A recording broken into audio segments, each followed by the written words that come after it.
안녕하세요. 사연 읽어주는 남녀입니다. 오늘도 와주셔서 감사드리며 그럼 오늘의 사연 바로 시작하겠습니다.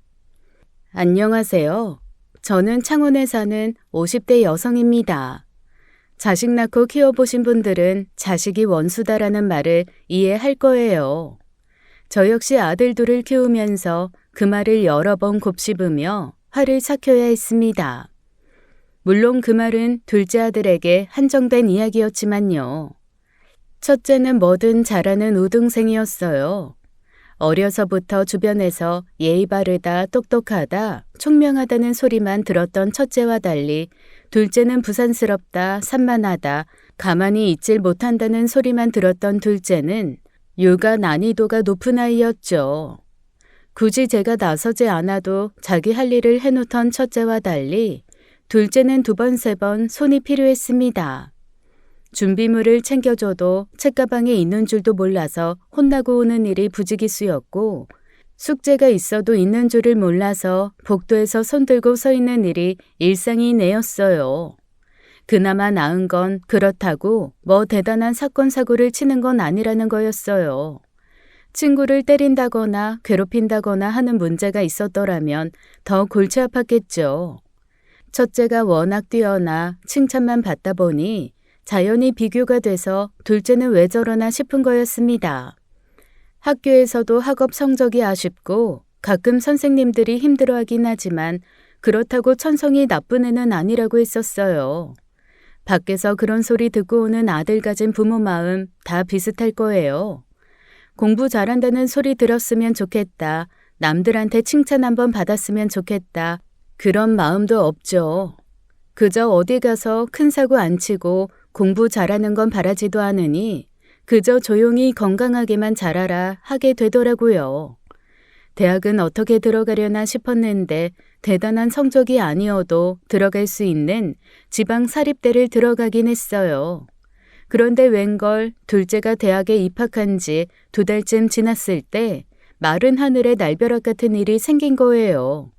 어느 날 울린 초인종 소리에 나가보니 앞집 여자가 서 있었습니다. 앞집 여자애가 서 있었습니다. 앞집 여자애는 둘째와 동갑으로 중학생 때 저희 집 앞으로 이사 온 애였죠. 예영아, 오랜만이네. 대학 갔다더니 집에 왔나 보구나. 무슨 일이야? 저기, 아주머니, 드릴 말씀이 있는데요. 나한테? 뭔데? 그게 여기서 할 말은 아닌데 좀 들어가도 되나요?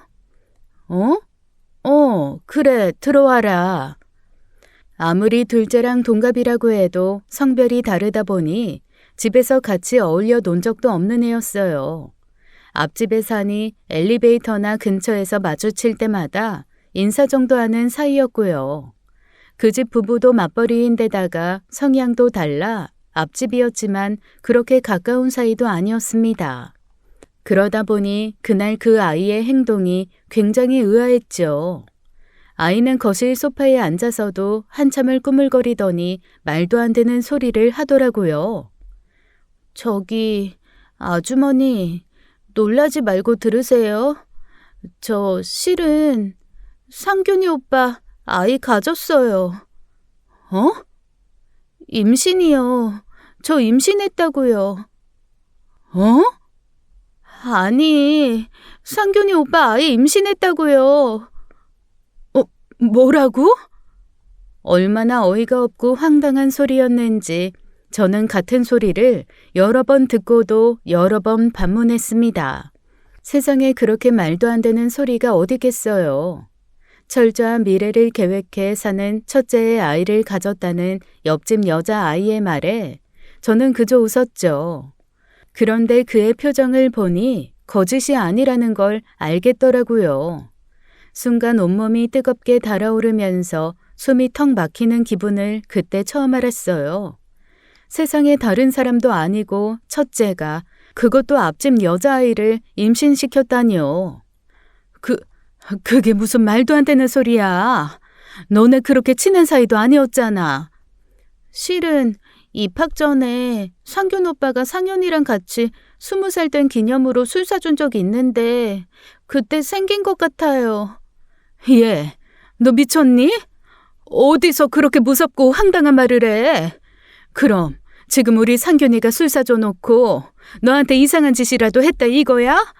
아니요. 이상한 짓을 한 게 아니라 그냥 저도 동의한 건데요. 동의라니? 어머어머, 얘가 미쳤나 봐. 저는 너무 당황해 말문이 막혔습니다. 저한테는 그게 너무 무서운 소리였어요. 믿는 도끼에 발등 찍힌다더니 둘째도 아니고 첫째가 그런 짓을 했다니 하늘이 무너지는 것 같았죠. 첫째는 시험 기간이면 자는 시간, 공부하는 시간, 심지어 화장실 가는 시간까지 계산해서 사는 애였어요. 그렇게 철두철미하게 사는 애가 고작 이제 막 20살이 된 아이를 임신시켰다니요. 일단 전 첫째 아이에게 연락을 취했습니다. 그런데 그날따라 연락도 안 되는 거예요.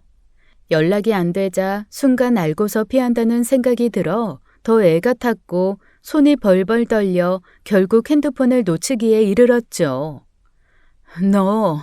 너 일단 너네 집에 가라. 근데요, 아주머니, 저 아이는 낳을 거예요. 뭐? 생명을 어떻게 죽여요? 생긴 건데 낳아야죠. 낳는 것보다 죽이는 게 더 무서워요. 아유, 얘, 너는 너네 집에서 그렇게 가르쳤니? 그렇게 함부로? 아유, 됐어. 나도 내 아들이랑 얘기해봐야 하니까 일단 가라고. 여자의 탓을 하고 싶다가도 사실 우리 애도 잘한 건 없으니 그저 말문이 자꾸 막혔어요. 기가 차서 절로 앓는 소리가 나오더군요. 나이 30이나 돼서 혼전 임신이면 말을 하네요. 이제 막 고등학교 졸업한 애가 알면 뭘 한다고 애 엄마 애 아빠가 되나요? 첫째는 군대도 갔다 왔지만 대학 졸업 전이고 제대로 된 직업도 없었어요. 그런데 돌아가라는 제 말에도 꿈쩍도 하지 않고 앉아 있는 겁니다. 너 뭐니? 돌아가라고. 일단 너네 집에 가 있으라니까. 어떻게 도와주실 건지 말씀해 주셔야 저도 안심하고 돌아가죠. 도와주다니. 뭘 도와주니? 그럼 애 낳겠다는데 아무것도 안 도와주신다고요? 결혼식은 어떻게 하실 건지, 집은 어디에 어떻게 해주실 건지 대책이 필요해서 찾아온 건데요. 얘, 너 뭐 잘했니? 아무리 우리 애도 같이 한 일이라지만 지금 네 태도가 오라? 맞는 거야? 적어도 도움 요청할 생각이면 바짝 엎드려 잘못했다 빌면서 우는 신용이라도 해야지. 예영이 너 정말 당돌한 애구나. 너희 집에서는 뭐라든 너희 엄마 아빠도 잘했다. 결혼 언제 하고 집은 어떻게 해주만 하든? 저희 엄마는 모르시죠. 뒤로 넘어가실지도 모르는데. 그러면 나는 뭐 지금 멀쩡해 보이니? 그래도 아주머니는 아들 엄마니까 괜찮지 않으세요? 저희 엄마는 제가 직접 아이 낳아야 하는 것 때문에 걱정이실 텐데. 도저히 말이 통하는 상대가 아니라는 생각에 전 벌떡 일어나 밖으로 나갔습니다. 왜 그러냐고 뒤따라 나오는 애를 무시하고 다짜고짜 앞집 문을 두드리고 초인종을 눌렀어요. 아주머니, 왜 이러세요? 저랑 얘기해요. 저랑요. 확실하게 얘기한 다음에 말씀드려야 한단 말이에요. 저기요, 예영 엄마, 문 좀 열어봐요. 저 앞집 상균이 엄마예요. 정신없이 초인종을 누르고 앞집 문을 두드리자 앞집 여자가 어리둥절한 얼굴로 문을 열더군요. 그 얼굴을 보는데 또 같은 부모 입장이라 그런지 저 여자는 또 얼마나 심란할까 싶어 속이 콱 막히는 거예요. 그래도 할 말은 해야지 싶어 옆에 안절부절 못하던 애 손을 잡고 올리면서 말했습니다. 상균 엄마, 무슨 일이에요? 예영이 너는 왜 나가더니 왜 둘이 같이 있어? 예영 엄마, 예영이 지금 무슨 상황인지 아세요? 모르시죠? 예영이 지금 임신했답니다, 임신. 뭐라고요? 그게 지금 무슨 말이에요? 야, 김예영, 너 지금 무슨 말이야 이게? 임신이라니? 임신이라니? 엄마, 그게... 누군데? 애 아빠 누군데? 사색이 된 얼굴로 애를 다그치는 옆집 여자를 보니 머리가 다 아파왔습니다. 솔직히 이웃으로 어쩌다 한 번씩 인사하고 지내기 좋은 상대지 사돈으로는 별로 달갑지 않은 상대였어요. 애들 어렸을 때 술에 취한 앞집 아저씨가 저희 집 문을 두드리고 행패 부린 적도 많았고 앞집 여자는 쓰레기 문제로 경비 아저씨와 다투는 걸 몇 번이나 목격했었습니다. 옆에서 가만히 듣자 하니 개념이 없고 가벼운 여자라는 생각한 적도 많고요. 저런 사람들이 내 사돈이 된다고 하니 눈앞이 캄캄하더라고요. 우리 상균이 애랍니다. 저도 이게 무슨 소린지 모르겠는데 무슨 대책이라도 세워야죠. 상균이요? 상현이가 아니라 상균이 애를 가졌단 말이에요? 그 여자도 놀랐는지 재차 묻더라고요. 기분 탓인지 둘째가 아닌 첫째 애라고 하니 좀 누그러진 것 같기도 하고요. 어쨌거나 겨우 20살이 된 자기 딸이 아이를 가졌다는데 상대가 누가 됐건 안심하고 말고가 있나요? 앞집 여자는 애 등허리를 후려치며 발을 동동 굴렀습니다. 이제 어쩔 셈이냐, 네가 정신이 있냐 없냐, 미친년 머리카락을 다 깎아버리겠다, 별의 별소리가 다 나왔죠. 일단 그렇게 헤어진 후 집에 들어와 머리를 싸매고 누웠습니다.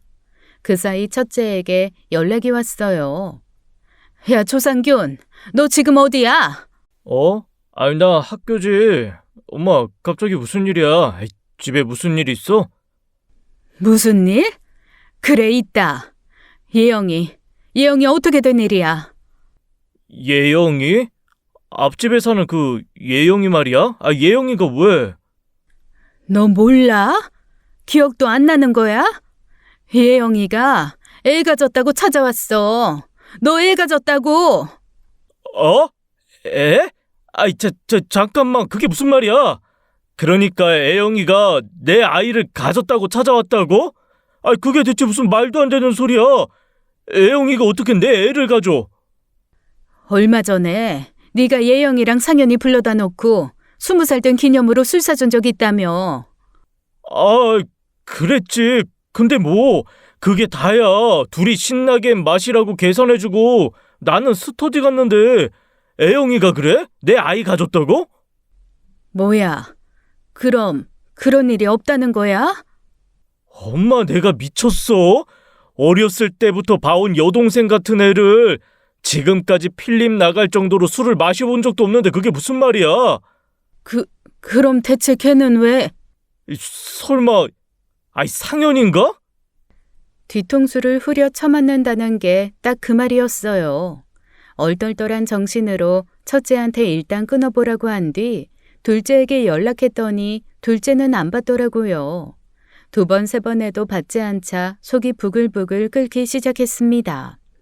때마침 초인종 소리가 울려서 나가보니 옆집 여자가 서 있는 거예요.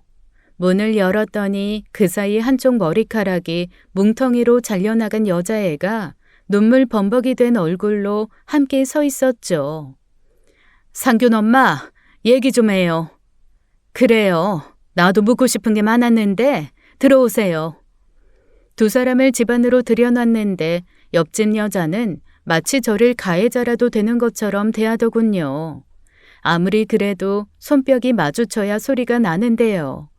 일단 전 사실관계부터 확실히 하기 위해 물었습니다. 예영아, 그 애가 정말 상균이 애야? 너 그 말 책임질 수 있어? 그런데 그 당돌한 태도는 어딜 가고 애가 대답을 못하더라고요. 그러자 옆집 여자도 당황했는지 애를 다그쳤죠. 김예영, 너 왜 대답을 못해? 상균이 애라며? 그게... 나 상균이랑 연락됐어. 상균이한테 물어보고 하는 말이야.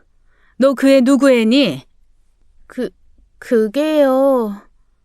뭐야, 상균이 애가 아니라고? 그럼 뭐야, 김예영? 너 나머지 머리털도 잘려봐야 정신 차릴래? 그게 아니라 실은 상현이랑... 그럼 그렇지 싶더라고요. 그런 사고를 칠 사람은 둘째밖에 없었습니다. 그 와중에 그럼 그렇지 하고 안도하게 되는 것도 웃긴 일이었어요. 대체 왜 그런 거짓말을 한 거니? 결국 상현이든 상균이든 혼나는 것도 마찬가지인데 왜 상균이라고 한 거야? 상현이가 그렇게 하자고 했어요. 상현이가? 상현이가 왜?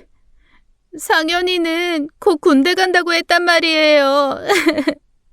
그러니까 둘째는 1학기만 마치고 바로 군대에 갈 예정이라 그런 거짓말을 하기로 했답니다. 게다가 제대도 했고 좋은 대학에 들어가 앞으로 인생이 탄탄대로일 것 같은 첫째 아이로 키우는 게 애한테도 좋을 것 같아서 그랬다는 거예요. 그런 거짓말이 먹힐 거라고 생각한 것부터가 한참 덜 자란 애라는 증거였죠. 미쳤어, 미쳤어, 미쳤어. 그럼 진짜 상윤이 애란 말이야? 옆집 여자는 애 아빠를 확실히 알게 된 후 미치겠다는 듯 또 메타작을 시작했습니다. 한 사람은 소리를 지르고 한 사람은 울고불고 정말 가관이었어요. 결국 다른 지역에서 대학에 다니고 있는 둘째를 호출했고 한밤중에 모두가 모이게 되었죠. 지울 거니까 병원비나 해결해줘요. 엄마, 싫어. 나 무서워. 애 낳는 게 무서운 일이지 지우는 게 무서운 일이야? 너 애를 낳는다는 게 무슨 의미인지 몰라? 하늘도 무심하시지. 어떻게 너희 같은 애들한테 애를... 아유, 미쳐. 내가 정말 미쳐. 낳을 거야. 나 애 낳을 거라고. 뱃속에 생긴 애를 어떻게 없애. 그러면 나 못 살아. 나 때려 죽인다고 해도 낳아야 한다고. 이 자식이 진짜 낳으면 어쩔 건데? 네가 직업이 있어 뭐가 있어? 애가 식물이야? 물 주고 햇빛만 있으면 산다든? 대체 기집애가 정신머리가 어떻게 됐으면 이 지경이 됐는데도 애를 낳겠다고 해? 그래, 애영아. 아이 낳아 키운다는 게 너희 생각처럼 그렇게 간단한 일이 아니야. 너도 상현이도 이제 막 20살밖에 되지 않았고 변변찮은 직업도 없는데 애를 어떻게 키우니? 너희 둘이 좋아 만나는 것까지야 말릴 수 없다만 일단 이번 문제는 부모님이 하자고 하시는 대로 하는 게 좋겠다. 야, 조상현. 넌 왜 벙어리처럼 아무 말도 안 하고 있어? 너가 책임지겠다며. 오빠 핑계 대놓고 있으면 뒷일은 너가 알아서 하겠다며. 그게... 어쩌겠다고. 너가 어떻게 책임질 건데. 상현아, 너 이제 20살이야. 곧 군대도 갈 건데 그 사이에 애는 어떻게 하라고. 예영이한테 다 떠넘기고 가버릴 셈이야? 아니야, 애 낳으면 공익으로 빠질 수 있다고 하니까. 뭐야, 너 지금 공익 가고 싶어? 애영이한테 애 낳게 하겠다는 거야? 아니야, 그게 아니라 공익이 되면 그래도 내가 저녁에는 애 봐줄 수 있으니까. 아유, 머리야. 아이고, 머리야. 이것들을 진짜. 한마디로 특별한 대책도 없이 애만 낳겠다고 고집부리고 있는 상황이었습니다. 그러니 듣는 부모들은 얼마나 기가 막히고 황당하겠어요. 결국 확실한 대책도 결정도 못하고 헤어지게 되었죠. 어떻게든 둘째를 설득해 보려고 했지만 둘째는 제대로 듣지 않는 것 같더라고요. 어린애들이 무서운 이유가 그거였어요.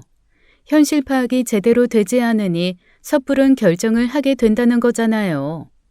남편은 학교를 그만두게 하는 한이 있더라도 확실하게 매듭 짓겠다고 했는데 황당하게도 다음 날에도 문제가 터진 겁니다. 둘째와 옆집 여자애가 동반 가출을 해버린 거예요. 애 낳고 찾아오겠다는 대책 없는 문자 하나만 남기고 사라졌으니 그야말로 두 집안이 다시 한번 뒤집어졌죠. 결국 아이들 고집을 꺾지 못하고 애를 낳게 한 겁니다. 다 큰 애 끌고 가서 억지로 지우게 할 수도 없고 부모가 완전히 나몰라라 할 수도 없으니 어떻게 하겠어요. 솔직히 두 아이 전부 누구 하나 아쉽다 싶은 상황도 아니었고요.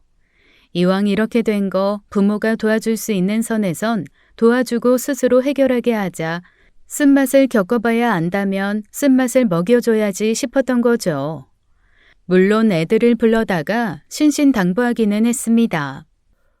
상현아, 너 이제 그냥 성인 아니야. 대학 졸업할 때까지는 엄마 아빠가 책임져야 하는 부분이 있다고 했지만 너 이제 한 집안의 가장이 된 거니까 이제 엄마 아빠한테 의존하면 안 돼. 뭐든지 네가 다 책임져야지. 우리가 뭘 어떻게 해줄 거라고 기대하지 마라. 최소한의 먹고 사는 문제야 도움을 줄 수 있다지만 그 외에는 이런 한 장도 보탤 생각이 없어. 알았어. 내가 알아서 할게. 알아서 하긴 뭘 알아서 하나요. 일단 여자애는 학교도 그만두고 집에서 지내기 시작했고 첫째는 일단 대학교 한 학기는 마치고 휴학하기로 했어요. 똑같이 아이를 가진 건데 우리 아들은 한 학기를 마무리하고 그 여자애는 그만둔다는데 미안하더군요. 이래서 딸 가진 부모보다 아들 가진 부모가 죄인이라고 하나 싶으면서 고개를 들 수가 없었어요. 그나마 다행인 건 1학기 정도는 마칠 수 있었던 건데 애가 학교 다니기 싫다고 스스로 그만둔 것이라는 거였죠. 다니고 싶은 학교를 억지로 그만두게 했으면 더 마음이 편치 않았을 겁니다. 아들은 수업이 없는 날마다 내려와 여자애를 살폈고 자기 용돈은 안 쓰고 뒀다가 그 아이가 먹고 싶다는 걸 사주는 것 같았습니다. 아무리 미워도 내 새끼 자식을 가졌다고 하니 저도 신경 쓰지 않을 수가 없었고요. 그러던 어느 날이었어요. 이른 아침 남편의 비상근무가 걸려 새벽에 출근하는데 맞은편 집에서 둘째가 나오는 게 아니겠어요. 기숙사에 있어야 할 애가 맞은편 집에서 나오니 남편도 저도 얼마나 당황했겠어요. 상현아, 너 뭐니? 그게 예영이가 간밤에 닭발이 먹고 싶다고 해서. 그래서 너 지금 예영이 닭발 사주려고 내려왔었다는 거야? 닭발을 뭐 너 없으면 못 먹어서 널 여기까지 불렀다니? 자기 부모랑 같이 살면서. 아무래도 장인 장모님한테는 눈치 보이지. 뭐? 아유, 여보, 그냥 가. 쟤들은 신경 쓰지 말고 그냥 가. 말해 뭐 하겠어요. 얼마나 얄밉고 속이 터지는지 그러든지 말든지 알아서 하라고 면전에서 문 닫아버렸습니다. 간밤에 애 닭발 사주겠다고 2시간 거리를 야간 버스 타고 와서는 오전 수업으로 이른 아침에 집을 나서는 거였어요. 오란다고 그 거리를 온 우리 아들도 문제고 빤히 오전 수업 있는 줄 알면서도 부른 애도 야속했죠. 임신기간 내내 그런 문제가 이어졌습니다. 손 놓고 있자니 속 터지고 손 대자니 열불이 터지는 문제였죠. 1학기가 끝난 아들은 바로 집으로 내려와 아르바이트를 구했고 양쪽 집을 오가며 바쁜 나날을 보냈어요. 집이라도 구해서 얼른 내보내자 싶었지만 앞집 여자가 애 낳고 1년 정도 후에 독립시키길 원하더라고요. 아무래도 애 낳고 자기 도움이 필요하지 않겠냐 싶고 어차피 맞은편 이웃이니 당분간은 그렇게 지내는 게 좋겠다고요. 다른 문제도 아니고 애 육아 때문이라 일단 그렇게 하자고는 했지만 매일같이 바쁘게 움직이는 아들을 보니 그것도 못 볼 꼴이더라고요. 아니나 다를까 애가 태어나자 문제는 더 심각해졌습니다. 아이는 딸이었고 애는 예뻤어요. 이제 막 태어난 애가 무슨 죄가 있겠습니까? 하지만 그 예쁜 애를 제대로 책임지지 못하는 게 문제였죠. 애 태어나기 몇 달 전에는 조리원 예약을 해야 한다면서 아들이 저희한테 돈을 빌리기도 했습니다. 벌어서 갚겠다고 부족한 돈 150만 원만 빌려달라고 해서 해주긴 했는데 옆집 사돈도 참 원망스럽더라고요. 아무리 애 가진 게 며느리라지만 금전적인 문제는 완전히 우리 아들이나 저한테 맡겨놓고 나 몰라라 했으니까요. 애 낳고 나서는 앞집에서 밤낮 없이 우는 소리가 들렸습니다. 아들은 거의 그 집에서 살다시피 하고요. 그러던 어느 날이었습니다. 외출하려고 집을 나서는데 그날도 어김없이 문 밖으로 애 우는 소리가 들리더라고요. 그런데 찰싹하면서 때리는 소리가 나더니 애 우는 소리가 더 크게 들리는 거예요. 화들짝 놀라 문을 두드리고 초인종을 울려 문을 열게 하자 초췌한 몰골에 며느리가 나오더군요. 예영아, 너 혼자니? 네. 너 혼자 희서 보고 있는 거야? 저는 며느리를 지나쳐 바닥에서 버둥거리며 울고 있는 손녀를 안고 달랬습니다. 허벅다리가 빨간 게 분명 때린 것 같더라고요. 너 희서한테 손댔어? 때린 거야? 자꾸 울잖아요. 잠도 못 자게 하고 분유도 안 먹고 자꾸 우는데 속상해서 그랬어요. 애니까 울지, 애니까. 다 컸으면 어디가 불편하다 말로 했겠지. 너 그렇게 벌써부터 애한테 손대면 나중에 어쩌려고 그러니? 매로 키울 거야? 그럼 어떡해요. 말로 해도 안 듣는데. 참아야지. 견뎌야지. 부모 되는 길이 쉬운 줄 알았어? 그렇게 속상할 때마다 애한테 손찌검하고 화풀이하면 너 나중에 희서한테 얼마나 미안하려고 그래. 사람을 살지도 못하게 못 살게 구는데 이 정도는 할 수 있는 거 아니에요? 애가 뭘 한다고 미안해해요. 뭐? 애는 몰라도 너는 기억하잖아. 엄마란 게 어쩜. 아휴, 됐다. 희서 내가 볼 테니까 넌 잠이나 자. 속상한 마음에 애를 안고 집으로 왔고 약속도 취소하고 오후 내내 애를 봤습니다. 이 작은 애가 알면 뭘 한다고 손을 떼나요? 어린 애들이니 마음이야 이해하지만 속상한 건 어쩔 수 없더라고요. 어른들이 다 반대하는 거 낳기는 지들이 원해서 낳아놓고요. 아르바이트를 끝내고 돌아온 아들은 집에 딸이 있는 걸 보고 흠칫 놀라더군요. 어? 희서가 왜 여기에? 예영이가 얘 때문에 너무 예민해진 것 같아서 데려왔어. 이제 네가 봐라. 아이, 엄마, 나 방금 일하다가 들어왔어. 나도 좀 쉬어야 돼. 뭐? 애 아빠가 쉴 새가 어딨어. 얼른 데려가. 종일 안고 있었더니 팔 아파. 그럼 예영이 데려다 주면 되지. 아이, 이리 줘. 데려다 줄 테니까. 야, 조상현. 예영이한테 데려다 주지 말고 네가 봐라. 아빠, 너 밖에서 일한다고 다가 아니야. 종일 애 안고 애 보는 게 얼마나 힘든 일인지 알아? 너야 밖에서 돈이나 벌어오면 그만이지만 우는 애 달래가며 종일 자지도 제대도 먹지도 못하는 건 애영이야. 어디 너가 한번 봐봐. 애 보는 게 얼마나 힘든지. 둘째는 죽을 상을 하며 애를 안더라고요. 원래는 옆집으로 먼저 가는데 집으로 들어온 것도 좀 쉬다가 갈 생각이었을 겁니다.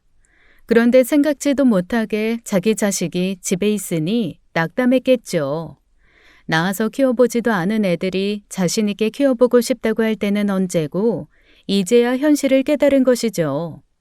결국 그날 아들은 제대로 쉬지 못하고 자다 깨다 반복하는 자기 자식을 돌보아야만 했습니다. 그 일로 애 키우는 게 얼마나 힘든 일인지 제대로 알았으면 했어요. 그런데 문제는 그 다음부터였습니다.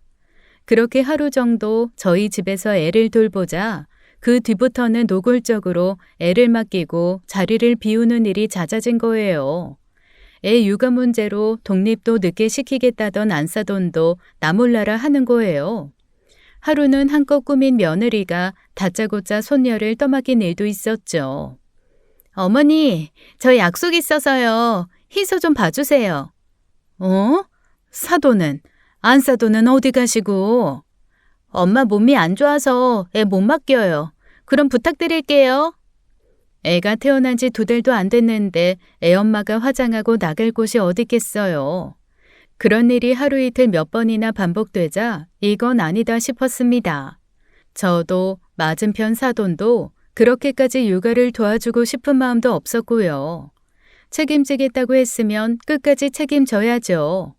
결국 남편은 소형 아파트 전세금을 해주며 이제 나가서 부모로서 제대로 살아보라고 했습니다.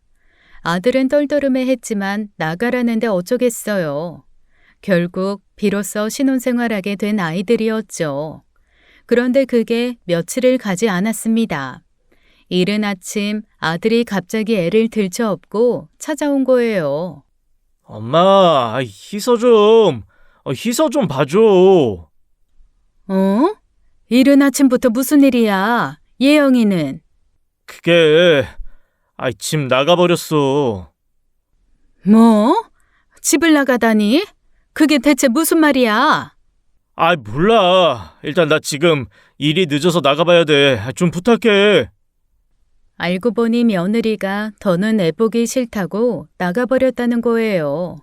다른 친구들은 클럽이니 술집이니 젊음을 즐기는데 왜 자기는 하나도 못하게 하냐고 크게 싸운 모양이더라고요.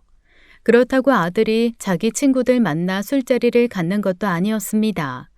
아들도 아르바이트를 2개나 뛰면서 버티고 있는 거였어요. 그런데 마치 아들은 밖에 나가서 하고 싶은 거 다 하고 다니는 것처럼 호도하며 자기 인생을 비관했다는 거예요. 그러고는 막무가내로 애만 놓고 친구 집으로 가버렸답니다. 그렇게 나가 3일이나 안 들어와서 꼼짝없이 제가 애를 봐야 했었어요. 이튿날 맞은편 집에 문을 두드렸지만 알고 있었는지 없는 척 열어주지도 않더라고요. 결국 이건 아니다 싶어 사돈과 애들을 다 불러다가 호되게 혼냈죠. 너네 이러려고 애 낳는다고 한 거야? 애 키우는 게 장난인 줄 알고? 이렇게 힘든 줄은 몰랐죠. 그리고 솔직히 안 도와주시겠다고 했지만 낳아놓으면 도와주실 거라고 생각했어요. 우리가 왜? 우리도 이제 너네 다 키워놓고 모처럼 우리 인생 좀 살아보려는데 이제는 자식도 모자라 손주도 봐줘야 한다는 거야? 고작 그런 정신머리로 애 낳겠다고 한 거냐고? 예영이 너 아무리 힘들어도 그러는 거 아니야. 나도 사돈도 믿는 구석이 있다고 그렇게 애 나 몰라라 하고 나갔나 본데 앞으로 그런 일은 없어야 할 거다. 나도 2번은 못 봐줘. 이럴 줄 알았으면 나았겠어요?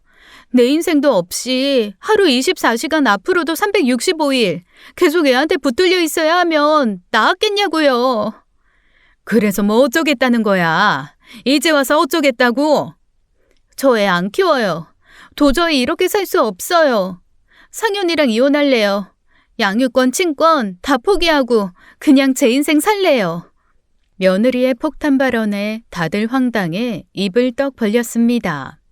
사돈도 심지어 둘째도 전혀 예상하지 못했는지 어처구니 없이 쳐다보기만 했어요. 이미 결심을 굳힌 건 며느리뿐인 것 같았죠. 야, 김예영, 너 지금 무슨 말을 하는 거야? 이혼이라니? 양육권? 지금 희서 나한테 맡기고 너 혼자 자유롭게 살겠다는 거야? 낳아줬으면 됐지. 내가 육아까지 책임져야 돼? 나 못해. 더는 이렇게 못 살겠어. 나 이제 21살이야. 남들은 다 예쁘게 꾸미고 소개팅이나 미팅이다 즐기면서 사는데 나는 애엄마 돼서 방구석에서 썩으라고? 나 이제 안 해. 못해. 예영아, 누가 낳으라고 했니? 다들 안 된다고 하는 거 생명을 어떻게 죽이냐고 낳은 거 너잖아. 그럼 너가 지금 하는 짓은 죽이는 게 아니라고 생각해? 애엄마가 애를 낳아놓고 나 몰라라 하는 게 더 무책임한 거야. 몰라요. 저는 할 만큼 했어요.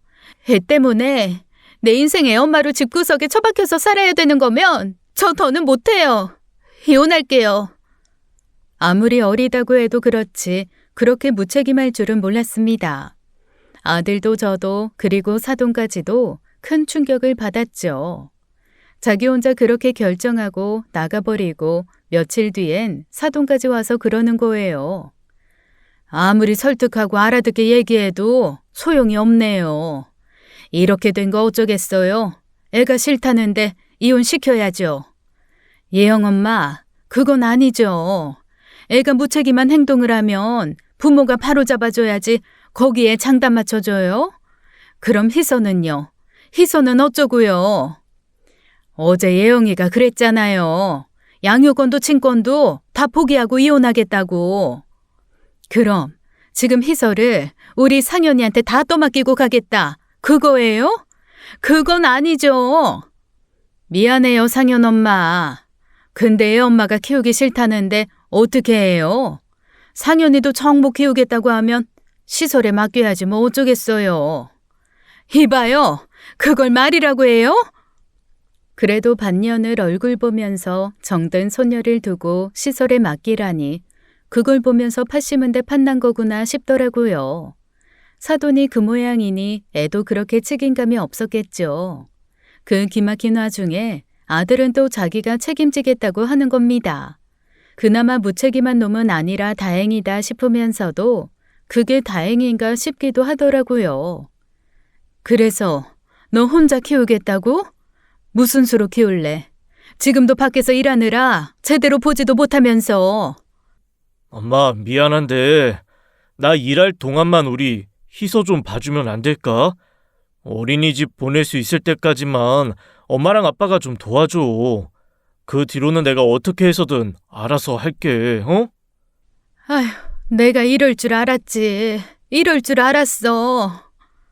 내가 희서 포기 못해. 내 자식인데 누구한테 맡겨? 엄마 아빠 아니면 맡기고 의지할 곳이 없어. 엄마 제발. 울면서 자기 자식 좀 봐달라는데 가슴이 미어지더라고요. 자업자득 결국 자기 선택으로 그렇게 산다지만 세상에 어떤 부모가 자기 자식이 그렇게 살길 바라겠어요. 그렇다고 나 몰라라 한다는 거 아니니 결국 남편과 저는 아들을 도와 아이 양육을 하게 된 거였습니다.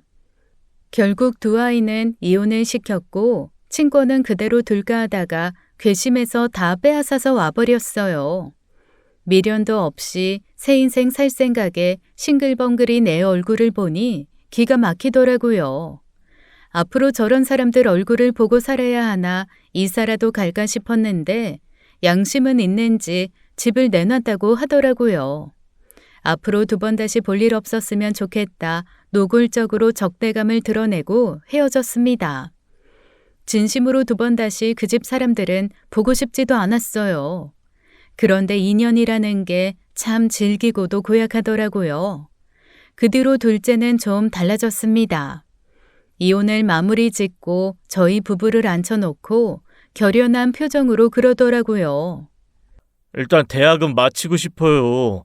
대학 다니면서 아르바이트해서 희서한테 드는 비용 다 감당할게요. 대학 등록금 해결해 주시면 장학금도 타고요. 너 그게 쉬운 일인 줄 알아? 대학 공부만 해서 장학금 타기도 어려운 판에 아르바이트까지 하면서 장학금을 타겠다고? 지키지 못할 약속 함부로 하는 거 아니야. 형이 다니는 학교나 그랬겠죠. 솔직히 우리 학교는 그렇게 힘든 것도 아니고 할 수 있을 것 같아요. 아빠가 저 대학 보낼 때 그랬잖아요. 그래도 대학은 나와야 한다고. 제 생각도 그래요. 대학은 나와야 나중에 취업을 하더라도 더 좋은 곳에서 할 수 있을 것 같고 희서한테도 당당한 아빠가 될 것 같아요. 그래서 네가 원하는 게 대학 등록금이라는 거야? 그거면 돼. 대학 등록금이랑 저 군 제대하고 취업할 때까지만 부탁드릴게요. 나중에 이 은혜 꼭 갚아요. 저도 애 아빠 됐는데 아빠 마음 모를까 봐요. 처음 무턱대고 아이를 낳겠다고 고집부릴 때와는 또 다르긴 했어요. 뭔가 깨달은 바가 있구나 싶으면서 사실 그게 아니면 방법이 없긴 했습니다. 애를 보육원에 보낸다는 전제는 저희 부부도 동의하지 않았으니 저희 부부가 책임져야 하는 부분도 생긴 거였어요. 어떻게 해야 하나 착잡한데 남편은 애 한번 믿어주자고 하더라고요. 태어나 저렇게 구체적인 계획을 가지고 살아본 적이 또 있냐면서요. 그래서 저희 부부는 아들을 믿어보기로 했고 그 결과 놀라운 일이 벌어졌습니다. 그 뒤로 아들이 180도 다른 사람이 되었거든요. 다행히 병무청에서도 사정이 받아들여져서 사회복무요원이 되었는데 아침 저녁으로 책임지고 애를 보더라고요. 피치 못할 사정이 있을 땐 저희 부부에게 당연하게 맡기는 게 아니라 정중하게 부탁하며 맡기고요. 제대 후에는 대학에 들어가 장학금을 타고 하루도 쉬지 않고 아르바이트를 해서 제게 아이 양육비를 하라고 줬습니다. 저희가 기대했던 그 이상을 하고 있으니 저희 부부도 그저 아들을 도울 수밖에 없었어요.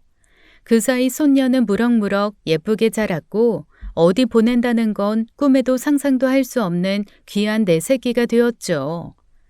인생 참 웃겨. 상현이 저게 나이 20에 애 낳고 인간 될 줄 누가 알았겠어. 당신 말이 맞네. 거기다 상현이 저게 눈에 넣어도 안 아픈 보물 같은 손주를 먼저 안겨줄 줄도 몰랐고 있는 고생은 다 시키면서 결국 효도는 상현이한테 받고 있는 기분이야. 여보, 나는 이제 욕심도 없네. 상현이 저렇게 사는 거 보면 앞으로도 지 자식 하나는 제대로 책임지고 살 것 같은데 지금처럼만 살면 좋겠어. 상현이한테 더는 바랄 게 없다고. 인생의 큰 교훈을 얻기 위해 젊음을 다 바쳐야 했지만 일찍 정신을 차리고 어른이 됐으니 그걸로 만족하자 했습니다. 세상에 대가 없이 얻을 수 있는 건 없으니까요. 재혼도 욕심이고 그저 자기 자식 하나 제대로 책임지고 살면 된다 싶었죠. 그 질긴 인연으로 또 골치 아픈 일이 생길 줄은 꿈에도 모르고 말입니다. 그렇게 아들은 30대가 됐고 손녀도 12살이 되었어요. 어렸을 때 엄마를 찾긴 했는데 애들도 눈치가 빤해서 그런지 초등학교 들어가면서는 엄마를 찾지도 않더라고요. 손녀를 키우고 살다 보니 저희 부부도 정이 들어 그 나이까지 애들이랑 함께 살았습니다. 그러던 어느 날 아들이 결혼할 여자가 있다고 데려온 거예요. 새장가를 바라면서도 애딸린 호랩이라 아무리 부모 입장에서도 그건 욕심이다 싶어 말았는데 어디서 그렇게 참하고 어여쁜 처자를 데려왔나 싶었죠. 결혼을 하겠단 말이야? 하지만 우리 상현이한테 아이가 있는 건 알아요? 네, 어머니. 상현 씨한테 얘기 들었어요. 어떻게 된 사정인지도 잘 아니 걱정하지 않으셔도 될 것 같아요. 아휴, 미안해서 그렇지. 설마 초혼이에요? 네, 상현 씨랑은 같은 회사에 근무하고 있어요. 그렇게 생각하지 않으셔도 돼요. 저는 오히려 상현 씨가 책임감 있게 아이 키운 게 좋아 보이던데요. 부모님은 얼마나 속상해 하시겠어요. 초혼에 차고 넘치는 조건을 가진 사람도 만날 수도 있을 텐데. 호랩이라니 내가 부모라 그 마음 잘 알지. 저희 부모님께서도 상현 씨 만나면 걱정 안 하실 거라고 믿어요. 회사에서도 얼마나 책임감 있고 멋진 사람인데요. 다른 여자가 채갈까 봐 제가 먼저 고백했는데요. 먼저 고백했다는 소리는 저 듣기 좋으라는 소리였고 배려심이 대단히 좋은 여자였습니다. 어려서부터 자질구레하게 속 썩이는 일이 많았던 우리 둘째 인생에도 볕들 날이 있다 싶어 얼마나 좋았는지 몰라요. 30대 초반이면 이제 자기 가정 꾸리고 살기 시작할 나이잖아요. 그 뒤로 자주 오고 가며 애랑도 만나고 결혼식만 올리면 되겠다 싶었던 차였습니다. 그런데 그 즐기고도 못된 인연이 또 우리 아들 발목을 잡더라고요. 어느 날 좋은 홍삼 세트가 들어와서 사돈댁에 드려야겠다 싶어 둘째 며느리가 될 애한테 연락을 했습니다. 그래, 지선아. 나야, 상현 엄마. 네, 어머니. 안녕하셨어요? 그래, 잘 지내지? 다름이 아니라 집에 홍삼 세트 좋은 게 들어왔는데 사돈 생각이 나지 뭐야? 시간 되면 집에 들러서 저녁도 먹고 이것도 좀 가져가라고. 네? 아, 어머니, 상현 씨한테 말씀 못 들으셨어요? 저희 헤어졌어요. 어? 헤어지다니? 그게 무슨 소리야? 왜? 그게 이유는 상현 씨한테 들어야 할 것 같아요. 아니, 무슨 일인데? 상현이 그게 아닌 것 같으면 입을 꾹 닫아서 그래. 무슨 일이야? 싸웠어? 아니, 아이 엄마가 나타났다고 하더라고요.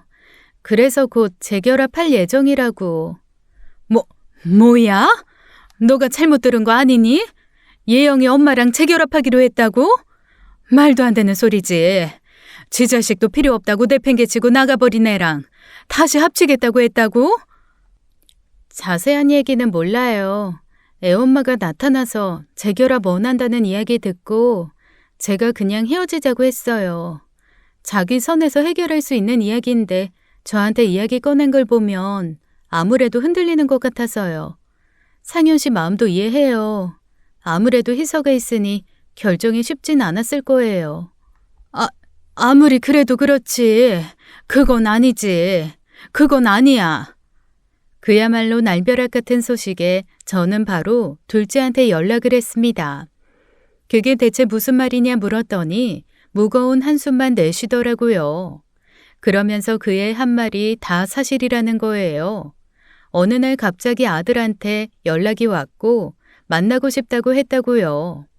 그러면서 그때 자기가 너무 어려서 큰 실수를 했다고 용서해달라고 했답니다. 자기도 평범한 가정에서 아이 엄마로서 아내로서 살고 싶다면서요. 그래서 넌 그래서 좋다고 한 거야? 아니, 생각해 보겠다고 했지. 생각을 하긴 무슨 생각을 해? 미쳤어? 다른 사람도 아니고 김예영? 난 그 꼴 절대 못 본다. 그런 애를 며느리로 들이느니 그냥 아들 하나 없는 셈 치고 살란다. 희서도 내가 키울 테니까 너네 둘이 나가서 잘 먹고 잘 살든지 해. 어디 내가 예영이가 좋아서 그렇겠어? 희소 때문이지. 희서가 뭐? 희서 핑계 댈 생각 하지 마. 희서 지 엄마 얼굴도 몰라. 그러니까 말이야. 자기 엄마 얼굴도 모르고 자란 희서한테 미안해서 희서 엄마가 재결합을 원한다는데 내가 멋대로 싫다고 해도 되나 싶어서 그렇지. 그럼 희서 엄마로서 만나게만 해. 솔직히 그것도 난 못마땅하지만 네가 정 마음에 걸린다고 하면 거기까진 양보할 수 있어. 근데 그 이상은 안 돼. 절대 안 돼. 미치고 팔짝 뛸 노릇이었습니다. 아들도 생각이 있는 것 같긴 한데 아무리 그래도 그건 아니잖아요. 결국 아들은 아이에게 물었습니다. 낳아준 엄마가 보고 싶어 하는데 만나고 싶냐고요. 아이는 어른들 눈치를 살피며 망설이는가 싶더니 고개를 끄덕이더라고요. 엄마가 보고 싶다는 애를 원망할 수도 없고 그저 기가 막혀 한숨만 푹푹 나왔죠. 결국 그 집 가족들과 거진 10여 년 만에 마주보고 앉게 된 거예요. 알고 보니 그 애는 그 뒤로 변변치 않은 삶을 산 것 같더군요. 대학 졸업도 못했고 아르바이트하며 젊음을 즐기며 살다가 뒤늦게 간호조무사가 되어 내과에서 근무하고 있었습니다. 결혼할 때가 되니 눈에 차는 사람은 없고 그러다 제 아들이 괜찮게 산다는 소식을 듣고 연락한 거였어요. 돌고 돌아 결국 인연이 이렇게 또 닿네요. 결국 둘이 살 운명이었나 봐요. 참 별소리를 다 하시네요. 이 자리가 어디 둘이 재결합하라고 만난 자리인가요? 희서 때문에 마련한 자리지 다른 의미는 없으니 착각하지 마세요. 어머? 상현 엄마 못 보던 사이에 좀 말이 좀 거칠어졌네요. 좋은 게 좋은 거라고 결국 그렇게 되지 않겠어요? 그럴 생각으로 나오셔놓고 괜한 어기장 부리시네요. 상현아, 너 똑바로 얘기 안 한 거야? 희서가 제 엄마 한번 보고 싶다고 나온 거라고 분명히 말했잖아. 너 재결합할 생각도 아니면서 제대로 이야기 안 했어? 일단 오늘은 희서 때문에 만난 자리니까 언성 높이지 마세요. 희서 들어요. 그제야 전 손녀 생각에 간신히 열을 식혔습니다. 사돈이었던 그 사람들은 훌쩍 자란 손녀를 살피며 좋아 죽더라고요. 손녀는 눈도 제대로 마주치지 못한 채고요. 그런데 손녀가 갑자기 그러는 겁니다. 근데요, 아줌마가 제 엄마예요? 어? 희서야. 내가 희서를 낳은 엄마야. 미안해. 엄마가 너무 늦게 왔지? 근데요, 왜 저 버리고 간 거예요? 순간 분위기가 얼음장처럼 차가워졌습니다. 당황한 어른들이 서로의 눈치를 살폈고 손녀는 방금 전과 다르게 제 엄마를 똑바로 바라보며 답을 요구하더라고요. 버리다니. 버린 게 아니라 사정이 있어서. 버린 거잖아요.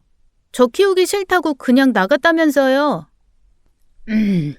애한테 못하는 소리가 없네요. 말이 아다르고 어다른 건데 버렸다고 했어요? 저희는 희수 앞에서 그런 소리 한 적 없습니다. 그런 소리 한 적이 없는데 애가 뭘 알고 저렇게 얘기해요? 그렇게 헤어져 살았다고 제 엄마 원망이라도 하라고 그런 소리 한 거예요? 할머니가 그런 소리 한 적 없어요. 제가 어쩌다 보니 들은 거지. 그래서 그게 사실이 아니라고요? 저 버리고 간 거 아니에요? 그럼 당연하지. 엄마가 어떻게 너를 버려. 엄마가 널 얼마나 힘들게 낳았는데. 그럼 왜 헤어진 건데요? 왜 아빠랑 저만 두고 간 건데요? 그건 어쩌다 보니까 할머니가 엄마를 싫어하기도 했고. 지금 무슨 말 하는 거야? 얘, 너 애 앞에서 솔직히 말해라. 너 지금 나 때문에 헤어진 거다. 그런 식으로 둘러댈 생각 하지 마. 아니, 그럼 애한테 뭐라고 해요? 그냥 적당히 장단 맞춰주시지. 꼭 그렇게 하셔야겠어요? 희서 12살이야. 얘 7살애 아니라고. 애가 그만한 거짓말도 구분 못할 것 같아? 너 정말 끝까지 양심 없다. 거참, 안 싸돈. 부모가 돼서 애들 잘 살 수 있게 적당히 거짓말도 좀 해서 잘 살 수 있게 해야지. 꼭 그렇게 진실만 이야기한다고 좋은 게 아니잖아요. 누구 좋으라고요? 그렇게 거짓말해서 누가 좋습니까? 12년을 키워준 할머니 할아버지 원망하게 하는 건 좋아요? 적어도 부모면 나 어떻게 되는 것보다야 애들 잘 사는 게 중요한데. 그때였습니다. 그쪽 부모가 또 개소리한다 싶어 열이 받던 그 순간 손녀가 나선 거예요. 할머니한테 그러지 마세요. 저한테는 엄마 같은 분이세요. 저 키워주고 필요할 때마다 제 곁에 있어주신 분이라고요. 어? 아, 희소야. 외할아버지는 그게 아니라. 저 외할아버지 없는데요? 어? 저 외할아버지도 외할머니도 없어요. 제가 엄마가 보고 싶다고 한 건 그거 물어보고 싶어서 온 거였어요. 대체 날 왜 버리고 간 건지, 그리고 왜 이제 와서 만나고 싶다고 했는지요.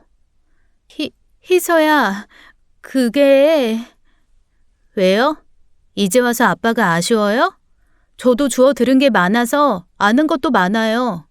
저희 선생님한테 물어보니까 친권이 없으면 아무리 낳아준 엄마라도 엄마로서 힘이 약하다고 했어요. 그리고 인터넷에서 찾아보니까 보통 친권은 함부로 뺏을 수도 없대요. 포기하지 않는 이상. 희소야, 미안해. 엄마가 그때는 너무 어려서 제대로 판단을 못했어.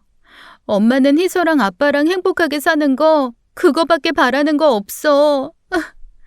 희소한테 필요한 엄마가 되어주는 거. 저한테는 낳아준 엄마가 필요한 게 아니라 엄마 자격이 있는 사람이 필요한 거예요. 저 1살도 안 됐을 때 버렸다면서요. 다 키워놓고 혼자서도 잘 지내는 나이가 되니까 편해졌다 싶어서 온 거 아니고요? 어머머, 희서야, 너 무슨 말을 그렇게 하니? 혹시 할머니가 시키던? 제가 무슨 할머니가 시키는 대로 하는 로봇처럼 보여요? 제 생각대로 말씀드린 거예요. 아빠, 나는 낳아준 엄마 안 필요해. 아빠가 지선 이모랑 헤어졌다고 해서 대체 내 친엄마가 얼마나 대단한 사람인가 싶어서 만나본 거야. 근데 아빠한테 실망이야. 어떻게 지선 이모랑 헤어지고 이런 사람이랑. 희서야. 아빠는 네가 친엄마 보고 싶어 할 줄 알고. 추억도 기억도 없는 사람인데 나 낳아줬다는 이유로 보고 싶었겠어? 나한테 없는 사람이나 다름없는데. 짧아도 나한텐 언니처럼 엄마처럼 잘해준 지선 이모가 좋지. 아빠, 진짜 여자 보는 눈 없다. 할머니, 나 집에 갈래. 집에 가고 싶어. 그래. 그래, 희서야. 할머니랑 가자. 저는 그 길로 손녀를 데리고 나와버렸습니다. 어찌나 속이 다 후련하던지요. 그 어린 게 참 요망지더라고요. 어쩜 그런 이야기를 떨지도 않고 잘하는지 학교에서 발표 잘한다는 칭찬만 받아왔을 때 알아봤어야 해요. 희서야, 너 그거 진심이야? 친엄마인데 괜찮겠어? 친엄마면 뭐, 낳아준 거 말고는 해준 거 하나도 없는 사람인데, 낳는 것도 제멋대로 한 거라면서 내가 뭐 빌었나? 할머니, 아빠 지선 이모랑 완전히 끝난 거야? 내가 지선 이모 만나볼까? 아, 진짜 아빠 때문에 못 살아, 내가. 가끔은 어른 열보다 아이 하나가 더 나을 때가 있어요. 어쩌면 그렇게나 똑부러지게 자기 생각을 이야기하는지 기특해서 엉덩이 두들기며 내새끼 했습니다. 아들한테는 그 여자한테 가서 손이 발이 되도록 빌어 다시 만나보라고 했고요. 그렇다고 전 며느리 그 애가 포기한 것도 아니었어요. 집까지 찾아와 애를 설득해 보려고 안간힘을 쓰더라고요. 그만 좀 해라. 싫다는데 왜 자꾸 찾아오는 거야? 상현아, 너도 재결합 생각했잖아. 그게 희서 때문이라고만 할 수 있어? 내가 알아봤는데 친권 없어도 나 여전히 그 애 엄마야. 엄마로서 권리 있다고. 그럼 그것도 알아봤어? 내가 너한테 양육비 청구하면 너 그간 양육비 다 내야 해. 그럴 능력은 되냐? 뭐? 그건 이미 우리가 협의를... 그때 우리 헤어질 때 아이에 대한 그 어떤 권리도 주장하지 않겠다고 했지. 그리고 두 번 다시 아이 찾는 일은 없을 거라고 했고, 너 그 약속도 이미 어긴 셈이야. 게다가 희서가 싫다는데도 왜 그러는 건데? 솔직히 말해서 우리 그때 너무 어렸잖아. 너도 나도 능력 없었고. 그러니 내가 안 힘들었겠어? 나도 애 키우느라 너무 힘들었단 말이야. 너만 힘들었어? 나도 힘들었어. 너는 포기했지만 나는 포기하지 않았다고. 우린 그 차이가 있고 그 차이가 지금을 만든 거야. 미련하게 굴지 마. 너는 그때도 지금도 능력이 없어 아쉬운 게 많겠지만 나는 우리 희서 하나 키우면서 만든 지금 이 자리 능력 너랑 나눠 가질 생각 없으니까. 상현아, 제발 다시 한 번만 생각해봐. 내가 잘할게, 상현아. 전 며느리가 하루가 멀다 하고 찾아와 하소연했지만 둘째는 꿈쩍도 하지 않았습니다. 손녀를 키우기로 마음먹은 것, 그리고 그 애한테 끝까지 곁을 내주지 않은 것, 그게 그의 인생에서 가장 잘한 일일 거예요. 다행히 만나던 그 여자가 아들에게 다시 기회를 줘서 지금은 잘 만나보고 있습니다. 어정쩡한 태도로 상처받게 했으니 확실한 신뢰가 생기면 그때 결혼하라고 저도 이야기했고요. 아들과 손녀의 단호한 태도 때문에 결국 포기를 한 것 같은데 그 집 부모도 끈질기더라고요. 이웃들한테 이상한 소문을 내려고 시도한 모양인데 그동안 그쪽이 버리고 간 아이를 우리 아들이 키운 걸 십수년 동안 지켜본 사람들이라 그런지 어림도 없었어요. 그런 양심 없는 집안과 사돈 맺지 않아 다행이라고 잘했다고 칭찬만 받았습니다. 자기가 버린 자식한테 똑같이 버림받았으니 그 심정 이해할까요? 손녀가 내색은 하지 않지만 결국 가장 큰 상처를 받은 건 손녀라고 생각해요. 그러니 전 며느리가 받을 벌은 아직 남지 않았나 생각합니다. 20살에 했던 결정이 자기 발등을 찍었구나 두고두고 후회하면서 살아야죠. 지금까지 사연 읽어주는 남녀였습니다. 끝까지 시청해주신 여러분 감사드리며 저희는 다음 사연으로 돌아올게요. 감사합니다.